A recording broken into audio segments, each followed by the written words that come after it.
Hello the students, this is Bhuvnesh Bharat and welcome back to my YouTube channel political science NET achievers. आज एक छोटा सा video लेकर आया हूं जिसमें हम राइट्स की थ्योरीज़ के बारे में बात करेंगे कि जो हमारे जो अधिकार होते हैं, राइट्स होते हैं, ठीक है, उसकी क्या क्या अलग अलग थ्योरीज़ हैं, अलग अलग थ्योरीज़ के अकॉर्डिंग जो है राइट्स को किस तरह से माना गया है। ठीक है, ये एक छोटा सा लेक्चर होने वाला है, लेकिन इसमें बहुत इंपॉर्टेंट और बहुत बड़ी इन्फॉर्मेशन है आप लोगों के लिए, क्योंकि एग्ज़ाम के लिहाज से ये बहुत ज़रूरी है। ठीक है, जिस तरह से एग्ज़ाम में क्वेश्चन आते हैं उसी तरह से मैं आपको बताने की कोशिश करूँगा ताकि आपको समझने में आसानी हो जाए। इससे पहले बता दूं, अगर आप मेरे चैनल पर नए हो तो मेरे चैनल को सब्सक्राइब ज़रूर कर लीजिए और बेल आइकन को भी प्रेस कर दीजिए ताकि अपकमिंग वीडियोस की नोटिफिकेशन आपको मिलती रहे। ठीक है, तो आज हम बात करेंगे थ्योरीज ऑफ राइट्स की। ठीक है, देखिए 5 तरह की थ्योरीज, डायरेक्ट मैं बात मुद्दे पे आऊँगा। ठीक है, परिभाषाओं या उसमें नहीं जाऊँगा, सीधे बात करेंगे हम कि क्या क्या थ्योरीज है। ठीक है, 5 तरह की थ्योरीज की यहाँ पे बात की जा रही है राइट्स की। ठीक है, एक होती है नेचुरल राइट्स थ्योरी, दूसरी है लीगल थियरी ऑफ राइट। ठीक है, तीसरी है आपकी हिस्टोरिकल थियरी ऑफ राइट, और चौथी है सोशल वेलफेयर थ्योरी। ठीक है, और पांचवी आइडियलिस्टिक थ्योरी। देखिए बहुत बार ऐसा क्वेश्चन आता है मिलान के लिए, जी मिलान करो। ठीक है, अब नेचुरल राइट्स की थ्योरी जो है किस तरह की एजम्पशन रखती है, किस तरह का एक राइट्स को लेकर विचार रखती है। ठीक है, जो लीगल थ्योरी ऑफ राइट है ये क्या बोलती है राइट्स के बारे में कि राइट क्या है। ठीक है, हिस्टोरिकल थ्योरी ऑफ राइट है ये क्या मानती है कि राइट क्या है। सोशल वेलफेयर जो आपकी सामाजिक कल्याण सिद्धांत अधिकारों का, ठीक है, उनके अकॉर्डिंग जो है राइट क्या हो सकते हैं। और एक जो आदर्शवादी सिद्धांत, ठीक है, आइडियलिस्टिक थियोरी, उनके अकॉर्डिंग जो है राइट क्या होने चाहिए। तो ये बहुत इंपॉर्टेंट होने वाला है क्योंकि यहाँ से बहुत अच्छी इन्फॉर्मेशन आपके एग्जाम के लिहाज से आपके पास पहुँचने वाली है। देखिए जो नेचुरल राइट थ्योरी, सबसे पहले हम बात करते हैं नेचुरल राइट थ्योरी की। ठीक है, प्राकृतिक सिद्धांत, ठीक है, अधिकारों का प्राकृतिक सिद्धांत। देखिए सबसे पहले आप एक बात याद रखिए कि जो नेचुरल राइट थ्योरी थी ना, उसका जो मेन प्रोपाउंडर है, ठीक है, वो जॉन लॉक है। ठीक है, जॉन लॉक जो 17वीं सेंचुरी का एक महान एक दार्शनिक है, ठीक है, जिन्होंने नेचुरल राइट की थ्योरी दी है। नेचुरल राइट क्या होते हैं? देखिए ये कहते हैं कि राइट क्या है, राइट किसी स्टेट के द्वारा या किसी संस्था के द्वारा प्रोवाइड करवाई जाने वाली चीज़ नहीं है, बल्कि राइट जो है प्राकृतिक तौर पर जो मनुष्यों को शुरू से ही होते हैं। ठीक है, जब राज्य नहीं भी बना था, जब कोई एजेंसीज, कोई गवर्नमेंट, कोई इंस्टीट्यूशंस नहीं भी बने थे, इवन तब भी हमारे पास राइट्स थे, हमारे अधिकार थे। ठीक है, जो नेचुरली, ठीक है, प्राकृतिक तौर पर जो हमें मिले हुए हैं, हमारे जन्म से लेकर जो हमें अधिकार मिले हुए हैं। ठीक है, उसके पीछे कोई लीगल प्रोटेक्शन नहीं होती है, कोई लीगल अथॉरिटी नहीं होती है उन राइट्स के पीछे। ठीक है, कोई लीगल रिकॉग्निशन नहीं होती कि हाँ जी आपके अधिकार तभी है जब उनके पीछे कोई कानूनी मान्यता हो, ऐसा कुछ नहीं है। ठीक है, नेचुरल राइट थ्योरी के प्रोपाउंडर जॉन लॉक ये मानते हैं कि हमारे पास 3 तरह के राइट जो है शुरू से थे, right to life, right to liberty and right to property. ठीक है, एक तो जीवन जीने का अधिकार आपका, और आपका स्वतंत्रता का अधिकार, और संपत्ति का अधिकार। ठीक है, और इनका ये मानना था कि राज्य अगर संस्था बनी भी तो बता क्यों बनी, राज्य जो है इन हमारे नेचुरल अधिकारों की सुरक्षा के लिए बनी। ठीक है, हमारे पास ऑलरेडी अधिकार थे, अब हमारे इन अधिकारों का कहीं ना कहीं एक दूसरे के साथ विवादों में पड़कर जो है कहीं ना कहीं उल्लंघन होता था, ठीक है, या हनन होता था, तो हमने उन्हीं अधिकारों की प्रोटेक्शन के लिए, उनकी सिक्योरिटी के लिए हमने क्या किया, एक संस्था बनाई या एक इंस्टीट्यूशन बनाया या एक सामाजिक समझौता करके हमने एक राज्य बनाया। ठीक है, ताकि एक सरकार का निर्माण किया जा सके। तो आप सीधा से ये समझिए कि नेचुरल राइट की थ्योरी ये मानती है कि हमारे जो अधिकार हैं वो प्राकृतिक तौर पर हमें शुरू से ही मिले हुए हैं, इवन जब स्टेट नहीं भी था तब से। ठीक है, तो मेन इसके प्रोपाउंडर कौन है? John Locke. आपको क्वेश्चन कैसे आ सकता है, ठीक है, कि नेचुरल राइट की थ्योरी किसने दी? मान लीजिए सामने जॉन लॉक का नाम है, मैकियावेली का नाम है या हॉब्स का नाम है, तो आपको बस ये पता होना चाहिए कि John Lok is the main propounder of the natural right theory. ठीक है, चलिए नेक्स्ट चलते हैं, लीगल थियरी ऑफ राइट। ठीक है, जो आपका कानूनी सिद्धांत है, अधिकारों का कानूनी सिद्धांत। देखिए ये अलग ही थ्योरी है, ये बिल्कुल इसके ऑपोजिट है। ठीक है, जहां हमने नेचुरल राइट थ्योरी में ये माना कि अधिकार जो है वो राज्य से भी पहले से अस्तित्व में, लेकिन यहाँ पे ये माना जाता है कि नहीं, ऐसे कोई भी अधिकार नहीं होते जो प्राकृतिक तौर पर मिले हैं, या मतलब अगर आप कहते हो कि आपको जीवन जीने का अधिकार है, लिबर्टी स्वतंत्रता अधिकार है या संपत्ति का अधिकार है, तो ये कहते हैं कि अधिकार वो ठीक है, आप उन चीज़ों को एंजॉय करो, लेकिन वो अधिकार नहीं हो सकते। फिर क्यों?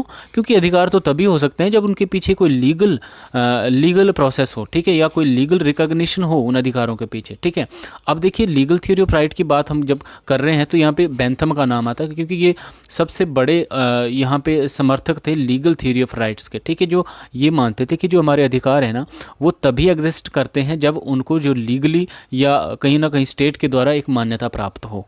ठीक है, इसका सीधा सा देखिए क्या बोल रहा है, क्रिएशन ऑफ स्टेट। ठीक है, कि अधिकारों को किसने क्रिएट किया? स्टेट ने क्रिएट किया। जब स्टेट बना तभी तो आपको राइट्स दिए जाने लगे ना। जब स्टेट बना ही नहीं है, कोई अथॉरिटी नहीं है, कोई गवर्नमेंट ही नहीं, तो आप किस तरह से अपने अपने अधिकारों को क्लेम कर रहे हो कि ये हमारे अधिकार हैं जी।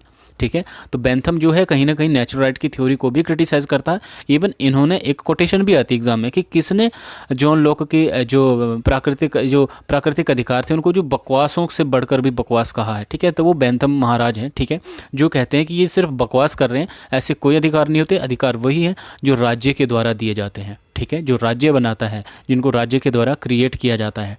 ठीक है, तो इस तरह से हम लीगल थ्योरी को देखते हैं। ठीक है, नेक्स्ट आता है हमारे पास हिस्टोरिकल थ्योरी ऑफ राइट। ये अलग ही है, ये भाई साहब कुछ अलग ही मानते हैं। एडमंड बर्क इनका नाम है, जो हिस्टोरिकल थ्योरी को जो है ज़्यादातर इसको समर्थन करते हैं कि जो हमारे अधिकार हैं वो ऐसा नहीं है ना तो किसी स्टेट से बने या ना तो नेचुरल है। ये मानते हैं कि जैसे ये हिस्ट्री कहीं ना कहीं क्रिस्टलाइजेशन ऑफ कस्टम। देखिए कि जो हमारे रीति रिवाज है ना, जब कोई रीति रिवाज बहुत लंबे समय तक फॉलो हो रहा है और बहुत ही लॉन्ग पीरियड तक, ठीक है, शताब्दियों तक या युगों युगों तक वो एक प्रथाएं बनी हुई हैं, तो बाद में वो प्रथाएं क्या हो जाती हैं, वो हमारे अधिकारों का रूप ले लेती है।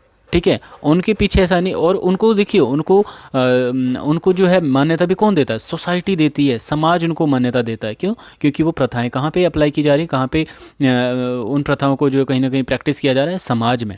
ठीक है, और वही प्रथाएं जो है अधिकारों का रूप ले लेती है। तो यहाँ पे हिस्टोरिकल थ्योरी ऑफ राइट ये कहती है कि अधिकार और कुछ नहीं बल्कि हमारे जो रीति रिवाज हैं, ठीक है, वही हैं। ठीक है, क्योंकि वो रीति रिवाज काफ़ी लंबे समय तक रहे, इसलिए बाद में वो हमारे अधिकार बन गए। ठीक है, तो ये एडमंड बर्क याद रखिएगा क्योंकि ये बहुत इंपॉर्टेंट है। ठीक है, हिस्टोरिकल थ्योरी ऑफ राइट से जुड़े हुए कौन है? Edmund Burke. लीगल थ्योरी से जुड़े हुए कौन है? बेंथम। नेचुरल राइट की थ्योरी से जुड़े हुए कौन है? लॉक। ठीक है, आगे आते हैं सोशल वेलफेयर थ्योरी। देखिए सामाजिक कल्याण सिद्धांत आता है, ठीक है, जिसमें ये माना जाता है, ये एक अलग ही थ्योरी है। ठीक है, ये भी राइट्स के बारे में बात करती है, अधिकारों के बारे में बात करती है। इनका मानना ये है कि देखिए अधिकार क्या है, कंडीशन ऑफ सोशल वेलफेयर। अधिकार जस्ट एक कंडीशन है जिसके द्वारा क्या किया जा सकता है, सामाजिक कल्याण किया जा सकता है, सोशल वेलफेयर किया जा सकता है। ठीक है, क्योंकि अगर लोगों का भला करना है ना, उनको कुछ अधिकार दीजिए। ठीक है, आप चाहते हो कि सार्वजनिक तौर पर जो है लोगों का भला किया जाए, लोगों का कल्याण किया जाए, तो वो तभी संभव हो सकता है जब उनको अधिकार दे दिए जाएं। और वो अधिकार क्या है?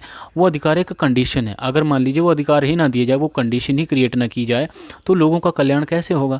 इसलिए आप जो लोगों को कंडीशन दो, ठीक है, उन अधिकारों को दो ताकि लोगों का भला हो सके। तो यहाँ पे सोशल वेलफेयर थ्योरी यही मानती है। और देखिए इसको जो समर्थन है ना, वो यूटिलिटेरियन जो भी उपयोगितावादी है, ठीक है, जिसमें हम बेंथम की बात करते हैं या जे.एस. मिल की बात करते हैं, जो यूटिलिटेरियन थिंकर हैं। ठीक है, तो जो भी थिंकर इस तरह का विचार रखते हैं, यूटिलिटेरियन क्या होता है? देखिए जो ये मानते हैं कि कोई चीज़ तभी वैलिड है या तभी उसका यूज़ हो सकता है जब वो हमारे लिए कोई ना कोई यूटिलिटी या कोई उपयोगिता रखती हो।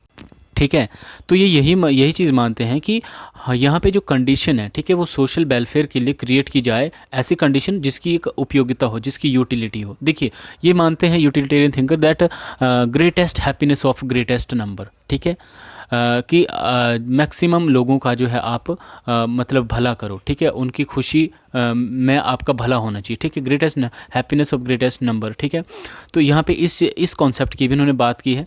साथ में अगर हम आइडियलिस्टिक थ्योरी की बात करें, ठीक है, तो आइडियलिस्टिक थ्योरी जस्ट एक आदर्शवादी सिद्धांत है। ठीक है, जो मानता है, देखिए आइडियलिस्ट थ्योरी क्या बोलती है कि क्या होना चाहिए।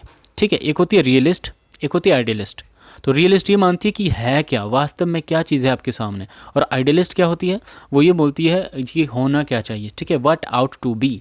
ठीक है, तो आइडियलिस्टिक थ्योरी जो एक आदर्शवादी जो सिद्धांत है अधिकारों का, वो ये मानता है कि राइट्स क्या है, rights are the outer condition, एक बाहरी परिस्थिति है जिसको क्यों पैदा किया जाता है, for inner development of man. ठीक है, हमारे आंतरिक विकास के लिए या एक व्यक्ति के आंतरिक विकास के लिए जो है एक बाहर से एक कंडीशन क्रिएट करनी होती है, और वो जो बाहर की कंडीशन है ना, उसी कंडीशन को हम राइट्स कहते हैं, हमारे अधिकार कहते हैं। क्यों?